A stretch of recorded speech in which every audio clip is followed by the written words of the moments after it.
courageux, audacieux. Il a dit la vérité, parce que la vérité, c'est que Adamoni la charge, Amoni innocence, ça qu'on fait pour rien. Attenez la face du monde, que Baza Koloka Naïté Bandeko, Baza Koloka chef de l'État. Ils n'avaient pas compris à cette minute, comme tous ils étaient déjà amputés, Kamel doit mourir. Et c'est une vérité. Bandeko Nangai, et la vérité des Akateki. Vérité et Bimina Monoko, Yaokisen Kabuya. Ce n'est pas n'importe qui dans l'UDPS. Et puis, lorsqu'il parle, il dit que je pèse mes mots. Vérité dans l'histoire. Il est à côté de l'histoire. Et Zaraki, nous n'avons pas d'un côté les anges et les autres de l'autre côté des diables. Et puis, il vient, tomber du coup. Il n'y a pas eu de gouvernement en Éthiopie, Kamere, Ayebi de Kambote. Nous autres, il y a une commission d'enquête d'experts. Il y a budget, il y a finance, il y a ITP, il y a présence. Parce que nous avons là-bas, un conteneur, il y a M. Saman, Moussa Pinaka, Moussindo, tant que vous verrez tout. Et M. Saman va terminer les maisons.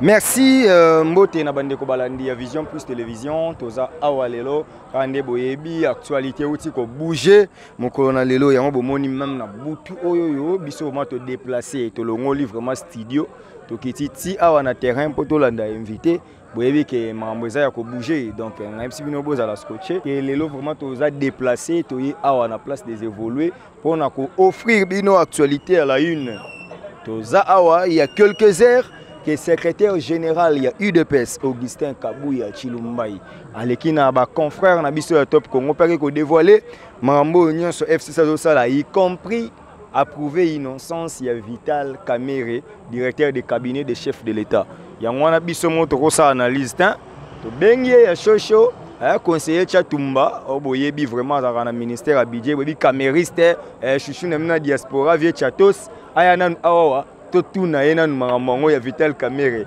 pour dire l'ongine fongwami Bishop Chatumba boni Kakayo papa nangai nous avons souffert plus de 8 mois d'arrestation arbitraire arrestation politique Tolobaki Tolelaki nous avons prouvé notre innocence Tolobaki na batu nyonso ya mokili diaspora je m'adresse à vous en particulier ngai botinaki ngai awa nazala sur le terrain pour na informaka bino une information authentique. Naïbisaki bino depuis le début, depuis avril de cette histoire, l'innocence de Vital Kamerhe, ça a failli me coûter la vie. Et pourtant que vérité était tue, le la Kofi à l'Oba, l'Ukuta et yaka na ascenseur, mais vérité et yaka n'escalier. Tout ce qui n'a pas ça qu'on justifie Vital Kamerhe était. Tout ce qui n'a pas ça qu'on a le yebi, et le koto moni, et le koto sembi. Bande komusus ba oyo, ba nturaka chef de l'État, yabiso ndamba pesa. Tu sais que Félix Tshilombo, namayele na ya nzambe ase ko guider mboka oyo. Tout ça qu'on a il y a des intrus qui veulent la déconfiture, c'est-à-dire action. Nabiso et banda Genève et banda wote to saka biso bibale baboyi biso lokola ba netike ba millier biso parce que biso que to saka na mbongo te to za na mbongo pété to koko zo pouvoir na mboko yote to yeti to komi na Nairobi ba seki biso ke to koki kokoke lokote to sali cash na biso ya bana mawa ne fils que avec les idées batumi balé moto misa to azalaka te to na kashi na biso to yawa to banda tourner na kan Luka ezaki symbolique kan Luka ezali parmi bakolombo koyo eza bateke na bato bazaka na kan Luka bayaka depuis 1800 to kenda kuna symboliquement poto banda campagne na biso pe to bandango to lobaki ke to ko diriger mboka oyo on ne dirige pas l'argent le pays avec l'argent on dirige le pays avec le cerveau. Donc on dit campagne na biso Goma to bandi to sali est mobimba sans argent avec Antonov place à 45 minutes toujours ça à 4 heures du temps tolembaki te tosali tourné ti toye na Kinshasa toyebi na kini ke tozopesa bino mokonzi ya sika kombo ne Félix Tshisekedi Tshilombo tokei mpe Tshilombo aprêté serment na mboka oyo akomi président bacongolais tout kobanda président honoraire kokoma na Fayulu Madidi que je salue mon ami personnel. Alors tosali campagne na biso mpe togagné élection tokomi kodirige mboka oyo na mayela nzambe. Première déclaration ya Fachi Belton alobi que gratuité de l'enseignement prouvé noir sur blanc depuis Belge Kenda et salamate bato basiki koleba na biso kotanga te gratuité. Nous avons récupéré plus de 2 millions à 3 millions d'enfants non scolarisés. Tango bandongolo miso bamoni bamoni affinité, bamoni confiance, bamoni unité d'action, coordination d'action entre Félix Tshisekedi avec son président, son directeur de cabinet. Bandongolo miso ko badingaka unité te. Na ibité ce que congolais basali biso poto kanaka te. C'est ce que Vital Kamerhe a toujours dit. Mais Vital Kamerhe, il avait prouvé à la face du monde, pour cette fois-ci, je vais être moi dans mon sala. Il y a Tshisekedi Tshilombo. Tout dirige mboka oyo par défi, to longa pe to pesa congolais social, sécurité, to pesa congolais économie, to pesa congolais moussala, santé, ba to ba se pele Congo, nous méritons pas ça. Ça y était, voilà. Tala siro aw. Chatumba. Vital Kamerhe état de santé nezandeni loba vérité. Azan en France, azan en Afrique du Sud, azan en Congo, to azawapi. Yango nazo tourna pe. Si ko bato bazo dinga Vital Kamerhe akende. Tala caméra kuna to na mate akende na traitement te. Ezali bato FCC to ezali banani puisque les lots déclaration à la face du monde. Il y a secrétaire régional Kabouya que je salue. Un homme courageux, audacieux. Il a dit la vérité, parce que la vérité est attétie. A Damboli na charge. A moni innocent, ça koufa pour rien. A tenu à la face du monde, il dit que Bazako Lukanga ite bandeko, Bazako Luka chef de l'État. Comme Kamerhe est toujours en avance, il n'avait pas compris à cette minute. Comme tous, ils étaient déjà envoûtés, Kamerhe doit mourir. Mais l'innocent ne meurt jamais. Kamerhe a dit devant le procès, la vie, la mienne, c'est Dieu qui me l'a donnée. Personne n'ôtera ma vie. Mais la vérité finira par triompher. Mon innocence, des générations futures les liront sur les papiers écrits et sur les murs écrits avec les birins que je suis innocent. Voilà. Jamais il y a blanchir les lots. Le rôle la caméra et lobbying et ça la makasi. Il ne peut pas en besoin de se séparer dans la FCC. Il faut Luka composer. Il y a les lots tindi par les billets de son secrétaire général. Pour Ayako blanchir caméra donc pour ça on bolak si biso que na Congo état de droit exacté. Non non, et c'est une vérité. Tala non caméra na caméra mo. Bande konangai eza vérité nde zakateti. Vérité et bimina monoko ya Augustin Kabouya. Ce n'est pas n'importe qui dans l'UDPS. Et puis lorsqu'il départ, il dit que je pèse mes mots. Vérité data bonango était dans l'histoire. Il est à côté de l'histoire. Tout ce qui est l'histoire au Yébima. Ezala Kabouya rubi vérité. Elbi Kabouya rubi mensonge. Ezala FCC. Ezala zanani azasime ya connuire à un innocent. Kabouya lobby FCC. C'est ce que j'ai dit. A lobby FCC. Soki lelo directeur cabinet chef de l'État azana makala ezalité po ayibaki mais za po eza volonté à FCC. Yango na sa kolobate. En politique, tous les coups sont permis. Puisque FCC ne va pas se laisser faire. FCC se lèvera aussi pour dire que non. Biso tout ça na promo to kangisi Kamerhe tout ça na pouvoir te. Chef de l'État aza moko. Chef de l'État FCC na chef de l'État yakash aza kaka moko autorité morale. C'est-à-dire que soki biso Kabouya lobi ke biso nde to kangisi Kamerhe. Chef de l'État Tshisekedi abimisaye. C'est ce que ça veut dire. C'est une démarche pour caméra bimassi. Non, non, démarche à mon touté. Vérité, j'insiste dans le détail. La vérité doit être dite. Non, non,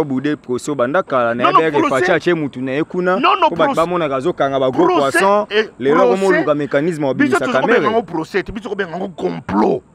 On utilise tellement les mots. C'était un complot contre la vérité. Complot mutasali marché de gré à gré. Mais gré à gré. Après si compagnon na Samibo to éviter ce ça combien des années. Je suis expert en marché public, s'il y en a 5. J'ai tombé parmi les 5. Tu n'as pas chargé marché public. Voilà, les marchés publics dans la circonstance. il y a état d'urgence, il y a 100 jours, il y a chef de l'État, on ne pouvait pas procéder, n'a marché, il y a appel d'offres. Donc, il fallait, c'était dans un cadre d'urgence du chef de l'État, il y a 100 jours. Il fallait extrêmement urgent, il fallait tout le monde ait visibilité, il y a action, il y a chef de l'État comme il avait promis. Mais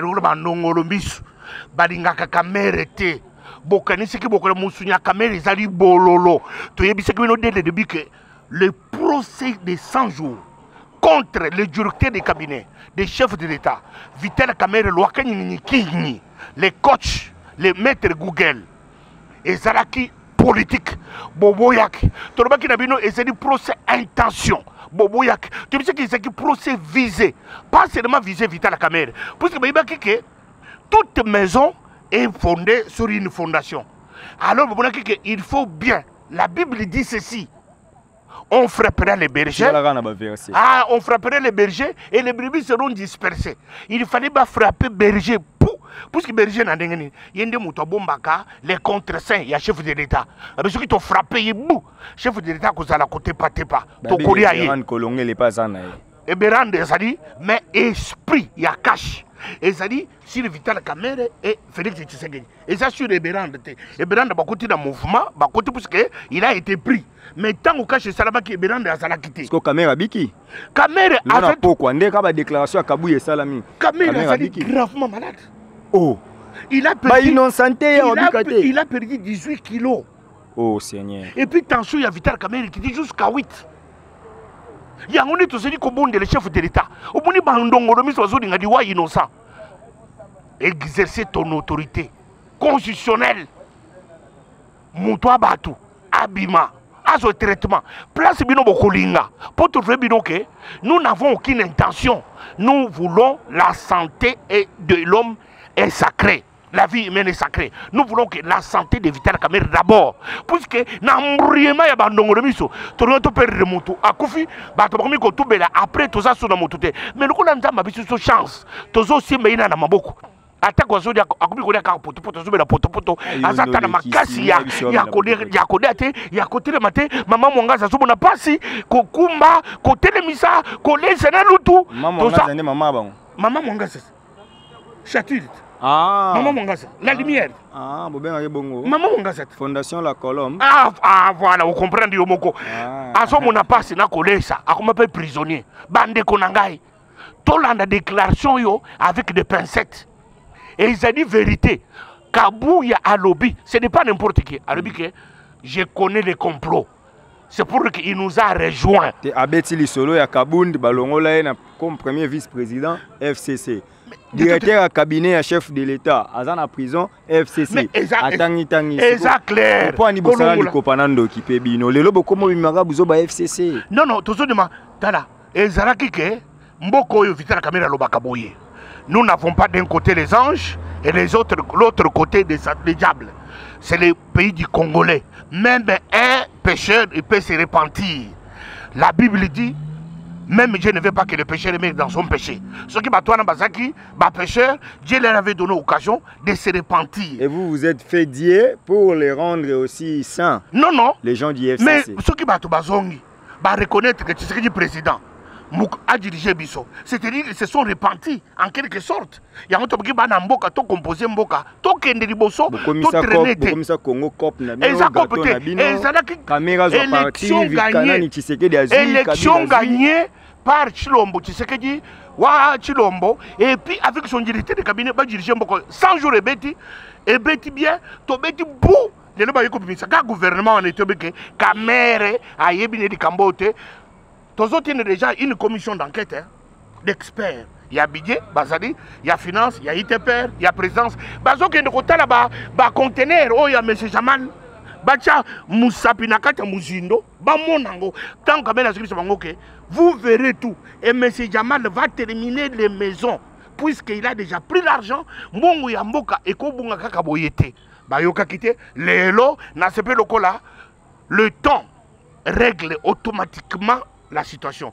Kabouya aye koloba na biso de Kamboa solo bande konangai en politique Et ça l'a lobby, Tondimi, puisqu'il nous a rejoint, à reconnaître que l'INC n'est pas n'importe quel parti dans ce pays. Avec 8 députés à son actif. Non, nous sommes 16. 16. Ah, ce n'est pas n'importe. Voilà. Okay. Ce n'est pas n'importe quelle puissance, quelle force dans ce pays. INC et l'Ongola Bachatou Manapoto, Bachatou Boyina Kinshasa, Kolobele INC. Et ça dit Kambo Sarate. Oui, mais c'est qu'on a besoin de salagi.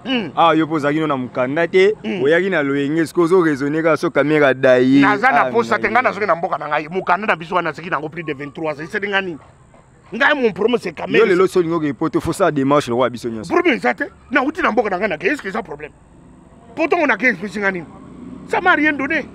Mon projet, ma vision, mon investissement, c'est Vital Kamerhe. J'ai préféré être côté Vital Kamerhe Azali. C'est là où ma vision. Non, il porte une vision. Il a une idéologie. Oh, il a ton soutenir une vision, ton propager en haut, na Congo Mobimba, na Bato diaspora nyonso, bakende liboso.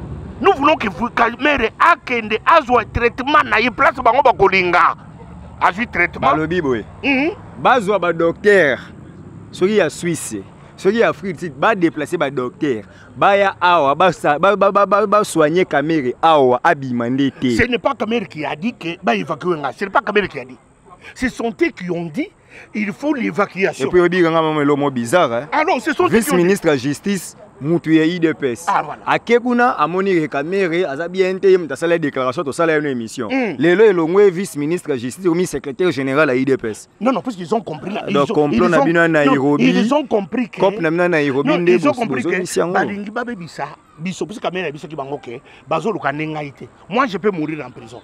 Mais fonction et chef de l'État, c'est un privilège. Ce n'est pas n'importe quelle fonction qu'on peut brader. Tu es déjà chef de l'État, il faut protéger. Alors, il faut viser la agenda.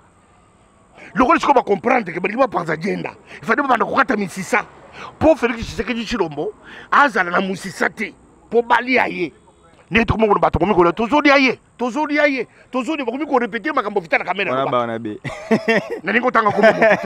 Alors c'est pour vous dire que tout ça n'a pas ça que le pouvoir même besoin kanga trop. Tout ça n'a pas ça que nous on a fini bando kanga. T'es bazo ko état de droit. Montunyo sur ça dérapage, état de droit ezana ye. Bon bino bando finga yo pe bo bando finga pouvoir wane les kakiti.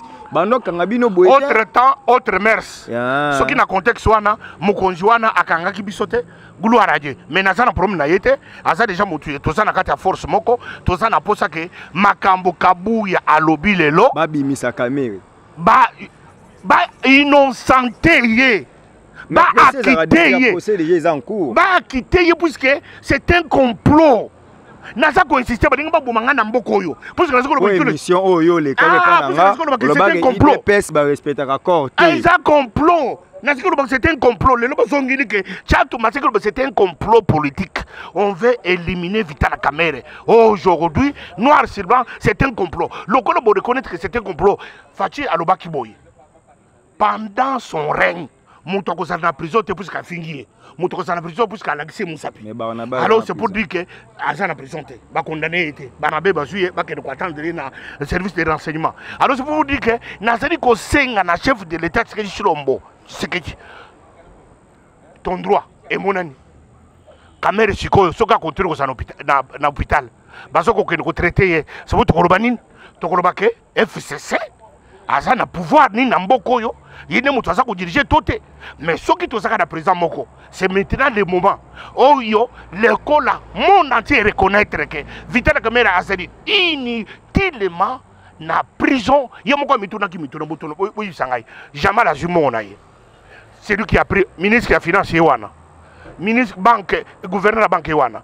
Jamais il va abrir que Simon. Mais Ngai Kamerhe, n'est que ça n'a pas place soyo. Même il y a mon côté prison, pourquoi ça n'a présenté? Aïe bien été. Oui, même Tabako Tagiti na réserve de la République. Non, il avait voulu. Vous avez même évité d'associer quelqu'un qui était court alors qu'il avait le pouvoir de non, non, beaucoup. Trahir, puisque c'est l'UDPS qui a parlé. L'UDPS a dit que Makambo Kamerhe Kekuna et ça dit nango politique. Bande konangai, tokozwa politique surtout quand Kamerhe na kati prison akufa pour la politique en boka. Non, Kamer ne mérite pas la mort. Kamer ne mérite pas ça. Toujours c'est un chef de l'État.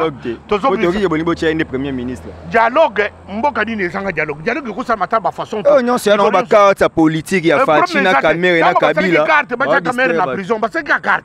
Kamer a dit ki bango ke musunange za bololo. Boko ko di angote. Ba prépara ki potanga bima ba yo kele ba mawane timikolo ba yo kele. Muto sala posa yo kele mawane. Premier ministre. Vérité za teti. Petit nanga ya Yesu Kristo. Tango ba yaki ba toringi Barabas.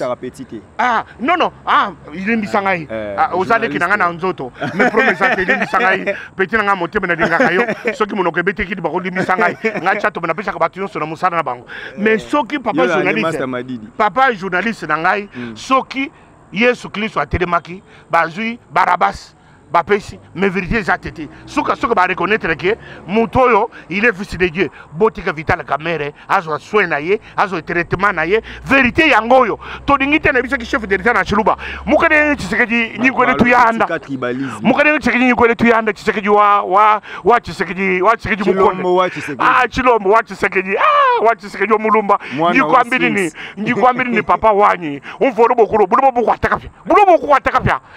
kwatakapya vérité ko batoka bulele boku moneka lekele mwana wa bende este Vital Kamerhe waka nyinyi mwana waka nyinyi hapa tuke amuno mukajende asobe de bana bende amuno mwende mwana Fonsini Kingi mukashi mukolo mukamba kali kutufira mubyanza biliko mani bende kaseba kashefu muntu vérité nyeyo anga Kamerhe wa bende Kamerhe hapa tuke ayiko ko traitement wende apparemment on dirait batala ko minye pa nanga pourquoi mikolo uto beta masolo ya baluba to mema ngambu un kasayen pe ka ndé mutaye ko décanter situation mais c'est ça ce que je te dis que puissance ali lobe ele ki alisas puissance kabuya ka ibuchulumbo Chilumbai kaboyo akabu Chilumbai vérité okwate munju fokwete kane bokuku kwata manito akula songa lingala kaboya wakabu Chilumbai vérité kangiyo na dibumo bite makamona kukufa na ngote etikala ça reste dit Kamerhe en prison c'est un procès politique nous connaissons toutes les manœuvres qui ont milité pour son arrestation et sa condamnation ce n'est pas IDPS c'est FCC.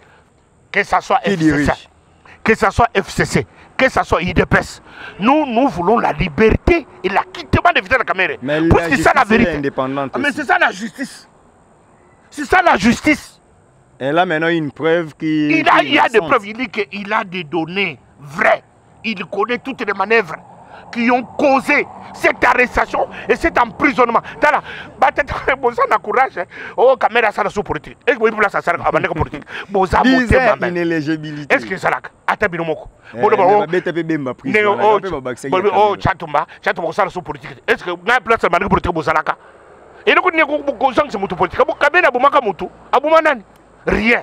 Tokanga to longole na scène boko kolongola mukuwa te musunia Kamerhe eza bololo batu yonso badia musunia Kamerhe bakota na mabele neti nani ebele nakota ngoma batu te alors puisque toko se benedi wa mutu te mais innocent balakisaki musapite bo misa Kamerhe c'est le temps c'est le moment merci monsieur Kabuya pour l'effort d'avoir dit la vérité mieux vaut tard que jamais je salue ton courage d'avoir dit la vérité nous avons subi des atrocités les menaces à cause de cette vérité. Une bonne émission de ça là. Oui.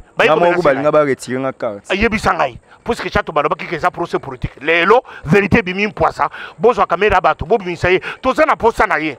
Yene muto abeta kabiso masolo. Yene muto alax kabiso nzela. C'est le guide depuis qu'il n'est plus là. Bonjour Kamerhe kufa c'est le Congo est dans un problème. Non. Selon yo on dirait. Non Azanzambe. Kamerhe Azanzambe te azamuto lokolanga. Il a ses limites, mais il est guide. Mais Dieu lui a donné une portion d'orientation. Il y a un Nzambe qui a Kamba, Congolais, Bakende Dibos. Voilà. Donc, comme il y a Souka, il y a Masson, parce qu'aujourd'hui, c'était une exclusivité. Il y a déclaration, il y a Augustin Kabuya. Moi-même, je l'ai suivi. Au début, il y a Bombate pour comme source Bisso, source Top Congo. Donc, il y a un confrère Bisso, Christian Lusakweno. Bon, déjà Vital Augustin Kabuya a expliqué, il y a un moment chat Tumbazo tokaye donc il y a Jésus devant Pilate atara boyemuduma bimi maman ote ya ça innocent mais si vous to chité na biso émission souci na biso ezaka toyeba awa wakabuya alobi boye awa wape justice dossier yango na appel on dirait elala ekomi no maladie siko pona yo ozosenga bazongisa procès ezala mwa mbangu to baluka na batinde no libanda ke ekozwa baso te acquittement kasi acquittement il faut basamba lisusu ce que Tchatumba demande c'est l'acquittement. L'acquittement. C'est tout ce que Tchatumba demande. Pas autre chose. L'acquittement de Vital Kamerhe. C'est l'acquittement. Bah, quitter. C'est tout ce que nous demandons. Et bon, tout le monde après une semaine à Bikina. Bah, go acquitter. Tout ça, n'a pas acquittement. Ah, comme la liberté. Ce qu'on s'est traité ou à Piakende. Acquittement. D'abord, il s'est procès en bas. Ah non, non, parce que c'est quitter. Parce que pas quitter, il faut. Tu as vu ça qui est ok. Dossier est vide. Baboyaki. Mais dossier est vide. Moi, quitter. C'est l'acquittement, pire et simple. Ok. Siro Vital Kamerhe Nabigo Landaranga Mingi, Kouloutou, directeur de cabinet et chef de l'État. Là, je vous salue et je vous souhaite un prompt rétablissement. Et ça, c'est de la part d'un journaliste indépendant. Donc, Moutabatouté, Moutabatounyonso. Ngana Bika Vital Kamerhe Obika. Ce qu'on a dans une émission précédente, que nous avons besoin au moins de base à la rendre vivante. L'unité est Koufa pour les circonstances politiques. Galilée Koufa, après le siècle, il avait raison. Donc Galilée vraiment italien, il y a un sous dossier caméra, mais on a habité caméra innocent. On a habité caméra innocent. Il y a Augustin Kabouya. Kabouya Moutalobi. Te Tchatumba no Augustin Kabouya. Exactement. Bah on mi balende balobi Vital Kamerhe aza innocent. Si on a lobi boy. Tchatumba wetu. Soya kaya butu kuba Bakayi mania. Et bien en latin là, quid la tête apparaît vite. La vérité finit par triompher. Moni bako mona nga mutuna bino vraiment. Te ozo sala musala. Avec bo sala pe buluna mino nga alia te. Non non, ozo sala musala na yo papa. Bo pesa nga ba monga ba nini, em se pe mongo pesa te. Ozo sala musala pour le pays. La vérité yangoyo et de divraka batu. Mukolo moko mutu moko ko te soki wapi a changer vie na yo. Steve Kambanga. Ah Steve Kambanga. Kayeyo. Voilà. Tu vois bien suka émission. Parce que tolongwe no tolo batamu keka nabi nanga mamba Kamerhe déjà olobi nyonso. Te na sina ko loboka mususu. Te mam nangina tunoka boy. Siko na minute oyo Félix Antoine Tshisekedi Tshilombo. Pona yo bazo chaine erreur to schéma wana oyo moni azui siko yo luka consultation est important. Pas une consultation de boti mambo. Non non, chef d'État il est libre. Il est inspiré par Dieu na butu. Bako chenere na mutute. Bato sozoro bazo chef d'État na erreur bazo ko chef d'État est inspiré par Dieu. Makamnyo so ko sala asala. Dieu a dit, c'est Samuel qui a dit à Saoul, lorsque tu verras ces signes auront pour toi les accomplissements, ça c'est bien que Dieu est avec toi. Fais tout ce que tu trouveras bon à faire. C'est ça. Qu'il fasse tout ce que Dieu trouvera bon à faire. De bolingi mabo débauché FCC bozo ba député ba ma. Toza na posa makamwana te. Baza ba majorité. Baza ba congolais. Ce que ba kende pas c'est que baza libre. Ce que ba kotika de pas chinarambo. Baza libre. Ce que dana 32. Bosangisi ya Bemba, bosangisi ya Katumbi, bozuna ba baati banani. Ba to so baza ba congolais. Côté so ba koninga ba kende. Baza ba congolais. Tomi na suka sikoyo. Tala batu loba. Nzambe apambola Congo, Vital Kamerhe tozo selaye. Obima a quitté Nadikambo ya mensonge qui a failli emporter la vie de quelqu'un. Nzambe lelo akomi ko bana nyoko abatu puisque Nzambe alobaki ke akobanda kolobisa bango. Nzambe abandi kolobisa bango vérité. Voilà. C'était Bishop Tchatumba. Bon, on a sauvé Bishop, on a conseiller Tchatumba. Conseiller Tchatumba chargé à marché public, un ministère à budget. Donc hier, on a VPM Mayo. Parce qu'il est camériste. Voilà, et nous sommes arrivés à la fin de cette émission. Vous avez compris, moi je ne suis pas de l'UNC, je ne suis pas camériste, je suis journaliste indépendant, je suis journaliste de Africa Info, donc congolais, matriculé à INPC. Donc, le problème, au moins c'est une actualité. Oh, on peut bouger. Entendre Augustin Kabouya dire que Vital Kamerhe est en prison, et ça pour la Aïbarité, et ça pour FCC Moutetindagi. Ce qu'on a tourné. Fachi. Si réellement batunde balobarake yozaka étiquette tant yango ola ki sasiko ke yo muto dirigeaka parce que ce qui a solo lokola mutu ya parti oyo uta pour les loza indépendants da président tous les Congolais mais quand même tebi ko uta IDPS lokola mokonzi ya IDPS nda lobi ke Kamerhe azaka innocent c'est que yo pe luka justice elandela parce que instruire la justice ba sala l'indépendance mais ba vérifier ba tout na ye ba bengi comme renseignant aya ko prouver innocence ya Camere ngana bitere maloba kabuye ez évangile mais bo fongola ce que procédure wana ezala bien et ceux qui est solo eza FCC toyeba ceux qui pe ezaka cash toyeba ceux qui pe ezaki ndenge fils mkuko ba haute moi que je m'y mette toyeba mais ngana besoin ba politique ba moi ba matière ngalinga ba matière tant actualité bimi to sala émission bino botali ngalinga bongo donc c'est linga actualité baluka boye donc boye bien merci une équipe nanga nyonso oyo etambolaki na ngai là je dis un grand merci à Odette Lessa la Megan depuis Switzerland merci maman Babijou merci à José Moulumba le bogar de Birmingham mon koulou tout ya José Moulumba babi soutenance yango yo na sali sonnette d'alarme awa. Donc merci à Starly Lima, Moutasali réalisation émission Oyo, merci à Chaton Kolo, merci à Batounianso, dont on a Batounianso, veut dire Oyo Nyanso Moussala Oyo Salami Malamu pour Botala Bisso Maël et Sadiki, merci à Franck Stemay, merci à Batounianso Obo Ebiga Ane Mamangezo Kende. Donc vous et moi, nous allons nous retrouver très prochainement. Quand dit au peuple congolais mi bundela, parce que mi bundelité mouta bundela yo azate. Donc puissance ya liloba, et les qui ya lisasi. Merci.